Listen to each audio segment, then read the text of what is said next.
it's no wonder when we currently study populations, like there's a linear decline in our brain function. Yeah.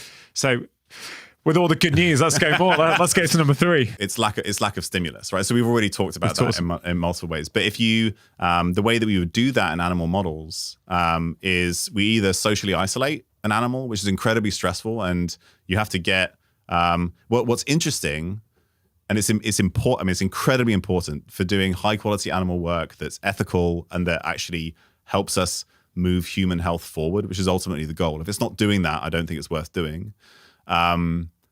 That, in order to do ethical animal work, you have to, look after those animals as best as you possibly can.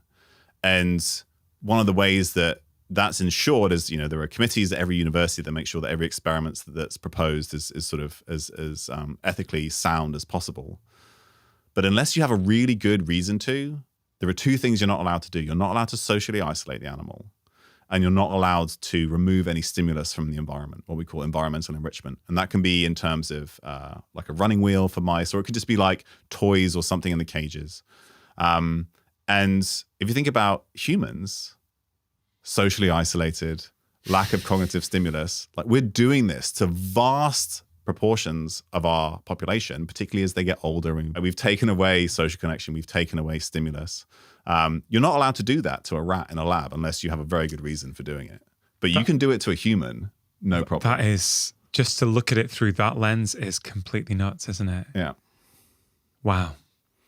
So that's the third part. And then the fourth part, we kind of talked about a little bit as well, which is that, right, you need the stimulus, you need the things that are required, nutrients to respond to the stimulus, you need the absence of toxins, and then you need some kind of period of rest and recovery. So that's why sleep is critical.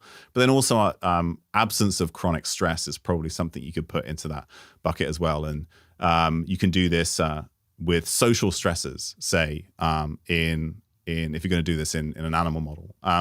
So we talked about social isolation. That's a chronic stressor, but you can also do it with aggressors. So you might have an aggressive mouse that you introduce into the cage, and then that continuous aggression, which could be discrimination based on your physical ability, based on your race, based on your socioeconomic status. These things that people are exposed to again and again and again. We might model it in that way, and then that's there's a whole host of physiological, immunological, things that we can measure that result from that. But cognitive decline and chronic health conditions can be one of the things that come from that. Yeah, I'm thinking of that aggressive boss, that aggressive family member, the sort of thing we can all think about in our own lives, whether currently or previously, and what an impact that can have. And it also speaks to what you said early on in the conversation. And it's something we have to be super conscious of when we're talking about making changes to improve the quality of our lives. I'm all like you for empowering people with helpful information, but I think we do need to acknowledge, maybe in this wellness community more than often does get acknowledged, that there are huge psychosocial stresses, cultural stresses for different communities, financial stresses, racial stresses. These things hugely impact our biology and our physiology. And for some of us, it's easier to make those changes than for others, isn't it? Yeah, and I think it's been something that's sort of aimed at whether the lifestyle medicine or functional medicine or integrative medicine, ancestral health communities. There's people who focus on these lifestyle factors that we've talked about.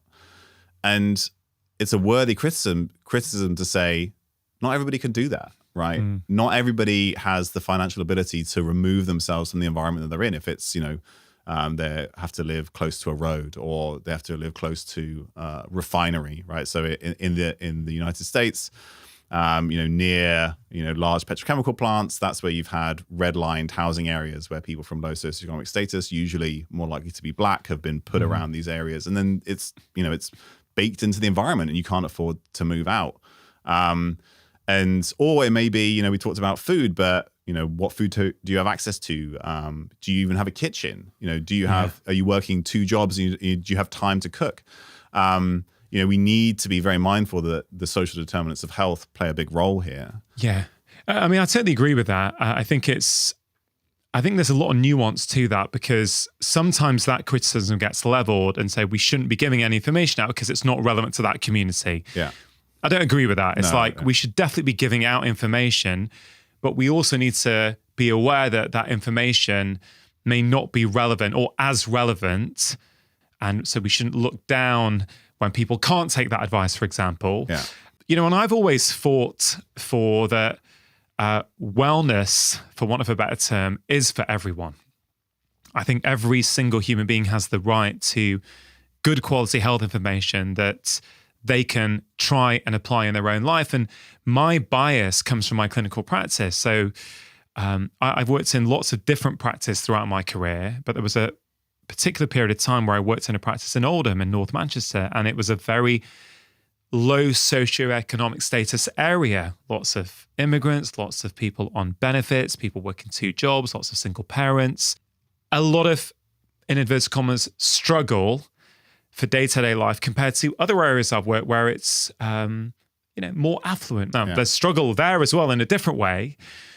And you know what I learned, Tommy, in that is it, because I think it's easy, and I see this in the media a lot, it's either we can empower people with their lifestyle choices, or we say that there's huge social determinants of health. It's kind of like, well, why does it have to be that black or white? I think all these things are nuanced, and I do passionately believe that this information is relevant for everyone, and we should be giving it to everyone, but with the acknowledgement that for some people it's harder. Yeah, and I completely agree. And in that line, I think it's very both patronizing and disempowering to say that, oh, you shouldn't be talking about lifestyle or diet because it's, these people, may or may not have an ability to change that. It's very condescending. It's incredibly condescending. So, but we just need to acknowledge that all of these things are important. But again, there was a recently published study that came out in Lancet Public Health a few years ago that looked at, using UK Biobank data, looked at mortality risk, and they stratified individuals by some lifestyle factors. So based on quality of diet, whether they smoke, physical activity, and then also stratified them by social deprivation. And you see that, yes, as your socioeconomic status decreases, overall risk increases. Mm-hmm. But when you look at the effects of lifestyle, movement, diet, there's still great benefit there. So yes, the overall risk is greater, but you can there are individuals there, reducing it through those activities. So to say that we shouldn't be talking about it, I think is incredibly condescending. And also, what I found, Tommy, is that if I change the advice I give them because I make that assumption, I'm depriving them of good quality advice. And what I learned there is actually sometimes in the poorest communities, they would actually literally follow my advice to the letter more than in more middle-class affluent communities. Like, I remember, I thought, there wasn't much money in the family. And, at the time, I don't think we were allowed to give vitamin D. This lady had really bad pains, and I was convinced it was related. And, she went and bought from the local health food shop supplements for her and her family and got huge improvement. And, it's unfair to think that we know what they will prioritize with their money. It's not up to us. Yeah, I think this is complex, but I think it's important that we talk about it, actually. Yeah, absolutely. All of these pieces are, different parts are important for different people in different amounts, and there's part of it is just getting information out there, and so. Again, empowering people to know what may or may not be important for them. And it could be whether they're worried about their risk of dementia or heart disease, or they just want to be able to play with their grandkids. Often people's goals are much more practical than a doctor might think. You're worried about some diagnosis or something, but people want to be able to just interact with their family or something like that. And different things are going to be of different relative importance for different people, but they should be allowed to make those decisions. And, yes, we should. I think that. We need greater support for behavior change for individuals who want it. We don't necessarily do a good job of that. And doing something new that's stimulating and challenging, there are a lot of low-cost ways to do that, if not free ways absolutely. To do that. Yeah, absolutely. Balancing, hopping around your, I don't know, we can make up all kinds of things that would actually provide a stimulus. Yeah, absolutely. And so I think that's a great piece of practical advice. Okay, so that was in the first bucket. The second bucket was about important nutrients not getting to the brain, whether that be because we're not taking them in or because we're taking them in or we might be taking them in, but they're not able to get to where they need to get because, let's say, our blood vessels are in poor health for whatever reason. So you've been on a bit of a journey, Tommy, since I've known you and from what I've seen in public. As we have this conversation in 2022, what is your current viewpoint on nutrition for human health? I guess specifically we're talking around brain health, preventing cognitive decline as we get older, which I think everyone wants. What kind of advice would you give to people regarding foods? I think the starting point is that you should eat something that is accessible to you, that you enjoy and is sustainable. Like, that has to be a starting point, because I could give you a whole bunch of recommendations, but if it's none of those things, then you're not going to do it or not going to stick to it. And one thing that constantly fascinates me about the human body is how adaptable it is. And the wide variety of diets that people evolved while eating, or, ancestrally, the different diets that, my ancestors ate a very different diet to your ancestors just because of where they are on the planet. And they both thrived. And I find that fascinating. And so it's the same thing now. Like, what somebody enjoys and is sustainable to them is very different from the person next to them. And they may sustain their health in an identical manner with, objective measures that you could take. So I don't have any particular one way that I would recommend that people eat, but it should support your health. And we can certainly talk about things that you might measure and want to track over time. Specifically for the brain, because we have interventional studies that show it's the case, B vitamins are incredibly important. So we're talking B12, which generally you can only get from meat and animal foods. If you are vegetarian or plant-based, I think the best people who promote or work with individuals with those diets would recommend you take a B12 supplement. Then folate, B2, which is riboflavin, and B6. Those are probably the most important nutrients for brain health. And again, any diet that has a reasonable number of whole foods, plants, vegetables, eggs, meat, fish will have enough of those, probably. Then the other important thing specifically for the brain is the omega-3s, long-chain omega-3s. And in these studies that I mentioned earlier by David Smith, they showed that the greatest benefit from the B vitamin supplement came from those who had what they called adequate omega-3 status. And again, these are long-chain omega-3 fatty acids like EPA and DHA, which in the diet are generally only available from seafood. But there is a slight genetic component based on people who can take shorter ones that you might get in chia seeds or walnuts and then convert them to longer chain ones. But so again, there's a slight genetic component there, but some seafood is probably important as well. Yeah. Okay. This is super interesting. So you first mentioned B12. And as you say, if people are eating animal products in their diet, they're likely to be at least taking in enough B12. What I've found when I used to measure this quite a lot is that even people who were taking in reasonable amounts of B12 had suboptimal B12 levels on their bloods. Yeah. There's a whole variety of reasons why that might be. I have my view. I certainly feel stress is a huge part of it, because to be able to actually absorb that B12, what needs to happen can be impaired, I think, by too much stress. Because I was thinking, why is it that they're eating enough B12 from what I can tell, yet that's not being shown up? And there's all kinds of reasons for it. That's just one of my views. I mean, what's your perspective on that? Is that something you've seen, and do you have any opinions as to the reasons why that might be? Yeah, absolutely. And I remember even 10 years ago, which is now 10 years since I worked as a doctor, pretty much as a junior doctor at St Thomas's in London. I was working on the elderly care ward, and when people got a first diagnosis of dementia, even then, one of the first things we did was something called a dementia screen, which we looked at iron status, vitamin D, and some B vitamins, B12 and folate at least. And then if B12 was low, there was a second test they called methylmalonic acid, which is produced when you're B12 deficient. And so even then we were doing it in an NHS hospital 10 years ago, right? Just these basic nutrient status checks. And I think stress certainly may affect acid production, which is really important for B12 and also iron absorption. But then some medications can do it. So metformin can affect B12 absorption, proton pump inhibitors, which people might take for, reflux, that can affect B12 absorption. And these are very common drugs to prescribe. So, there's probably some lifestyle factors, but then, it may also be a result of something else that somebody's taking. Yeah, I remember Professor Bredesen, when I spoke to him about this a few years ago,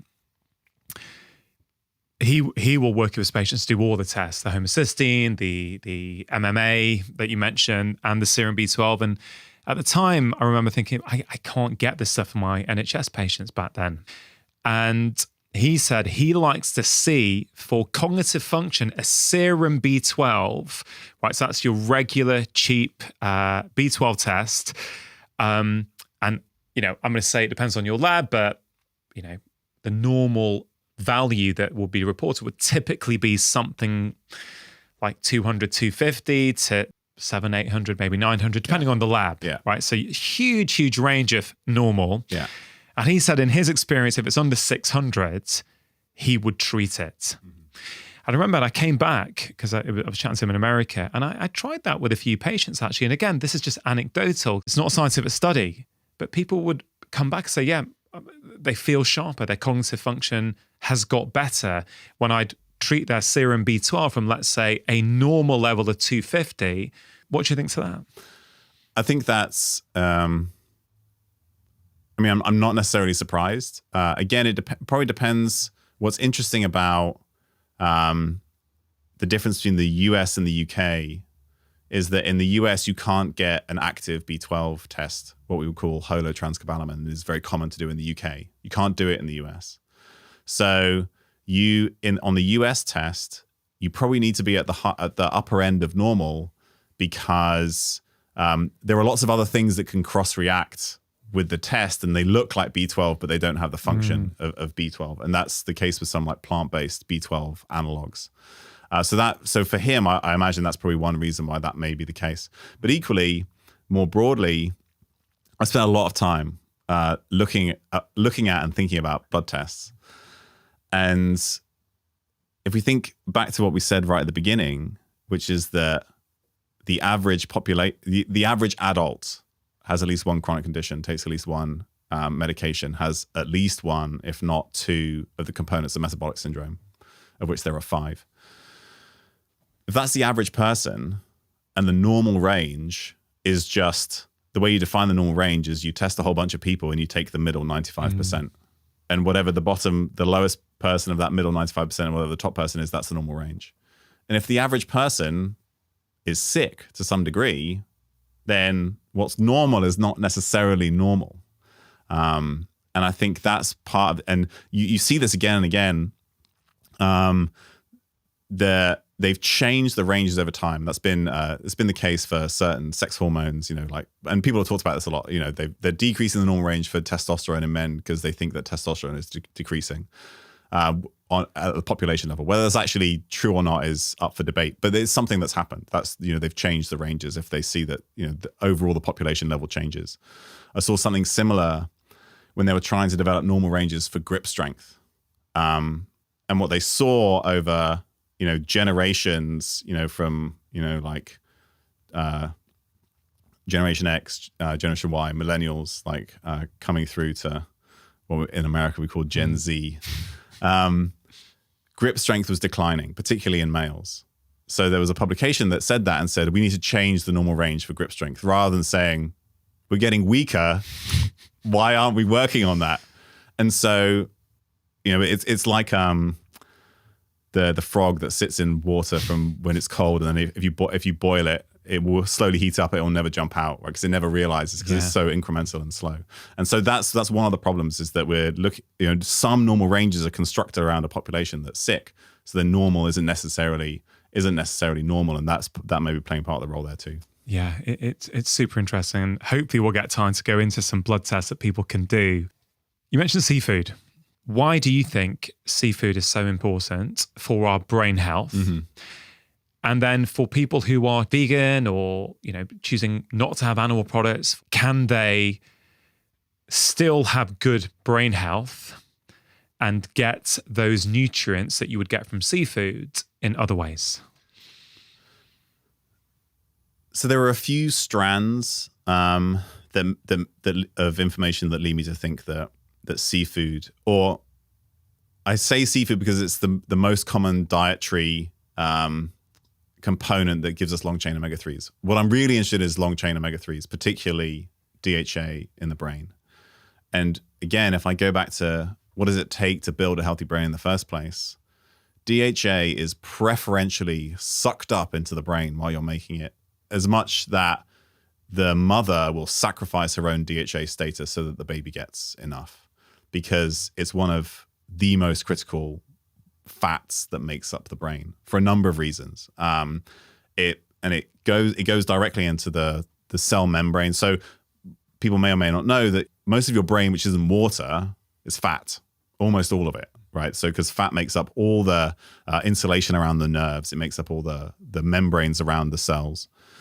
And DHA is incredibly important both for the function of the synapses, how they talk to each other, because of its structure. It has this very important role in terms of like how the synapses work, how neurons talk to each other. But then it's also accumulated into the mitochondria, which people might know as the powerhouse of the cell. It sits inside the cell, generates most of the energy.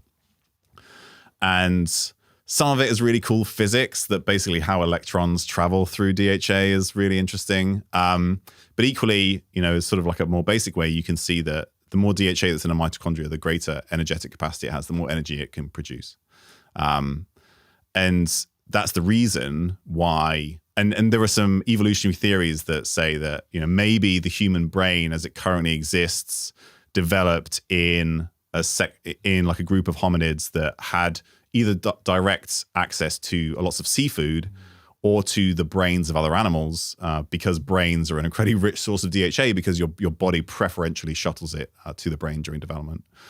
So it has this really important functional role. And when you don't have it, that's associated with neurodevelopmental disorders or developmental delay, risk of other neurodevelopmental issues.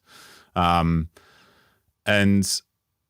then you can also see things like there have been some interesting studies done in the UK and in the Seychelles where you look at the amount of seafood that a mother or her children eat, and then you look at long-term neurodevelopment. And you asked about heavy metals earlier, particularly mercury is important for seafood. But it seems that even if you have a higher mercury burden because you eat a lot of seafood, you get greater benefit because of the omega-3s in the diet. So that kind of, that sort of first principles approach says, well, what does a brain really want when it's developing? And it really wants DHA. It's essentially, that's where all your DHA goes is your brain. And again, one of the things that is interesting about humans is that we're the only mammal that has fat babies. No other animal has fat babies. And one of the reasons why human babies are fat is because they have adipose tissue as a store of DHA for the brain as it grows. When you say fat, you don't mean unhealthily fat. No, I mean like Plump, healthy, chubby, plump little babies, right? So if you look at any other mammal, when they're born, they're very lean. Even other primates, they don't have large adipose stores. And it's an energetic store, right? We know that adipose tissue, fat tissue, is a store for energy. But it also stores fats that are then particularly used for the brain, and DHA is one of them. So a developing brain needs it. Yes. Can we therefore say that a developed brain also needs it? So this is an exceptionally nuanced topic, even more so than any of the other topics that we've talked about. A colleague of mine, Dr. Rory Heath, and I wrote a paper recently about DHA and Alzheimer's disease. And some people have said that the DHA in patients with Alzheimer's disease in their brain is low. Others haven't quite found the same thing. Part of it is probably that, again, your adipose tissue is essentially a very nice buffer of DHA that you can use across your lifetime. So it's quite, unless somebody has never eaten seafood or has never eaten really any long chain omega-3s, it's very unlikely that you're going to be deficient for the brain, for cardiovascular function, and other things that may not necessarily be the case. And that's why the omega-3 index, or your omega-3s in your blood, is a increasingly used risk predictor of cardiovascular disease and things like that. So it's very nuanced. But if you're going to be maintaining cell membranes and cell function, you're definitely going to need some. And then the much better line of evidence comes from systemic measures of omega-3. It's impossible for me to measure how much DHA is in your brain, right? But I can measure how much is in your blood. Right. And when these studies were done at Oxford, they showed that you needed both adequate B vitamins and enough omega-3s in order for you to get this slowing in brain atrophy and cognitive decline. So if you measure omega-3 levels in people and they're low, they have a faster rate of cognitive decline, which tells me that that's important, because if you fix it, then you can change that. If you enjoyed that short clip, I think you are really going to enjoy the full conversation, which you can check out here.